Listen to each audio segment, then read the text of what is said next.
Adain di Castle Peak guys, share ko lang sa inyo kung anong nasa loob nito. That is their lobby or waiting area guys. Punta tayo sa front desk para ma-confirm yung room natin. Punta na tayo sa room namin guys, nasa third floor daw. Ang bait ni Pilman. Yan. So ito na nga, nasa third floor na kami. Yan yung room namin at sa nakita nyo may box guys. Station or office ng housekeeping staff siguro nila ito. So tara, pasok tayo. Ito na nga yung room namin. May sofa pa. Deluxe double or twin room leisure. Si husband ko nag-book nito guys. Nag-request kami ng extra bed para sa brother ko. Sabi ng front desk, dito na lang daw kami. Parehas lang daw if mag-set up pa sila ng folding bed. But still, we will pay 800 pesos sa extra bed. Tagi-isang bed ang gusto ko, baka mapanat yan ko ni Davy if sobrang sikip namin sa bed. Pasok tayo sa comfort room nila guys. Pagbungad mo, may bathtub at malawak ang space.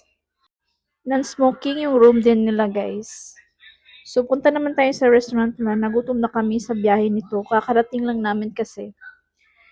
So here, at ito na yung restaurant nila. Nasa first floor. At yung bar area nila, katabi niyan, cashier area. Punta tayo sa kabila, restaurant din nila yun guys.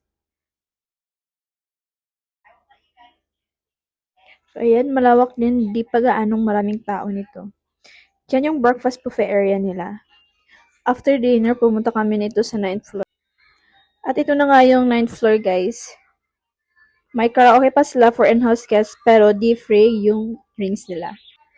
Pwede ka din mag-order ng food dito kung ayaw mo doon sa restaurant. At ito naman yung function room nila guys for any occasions. Punta naman tayo sa 10th floor.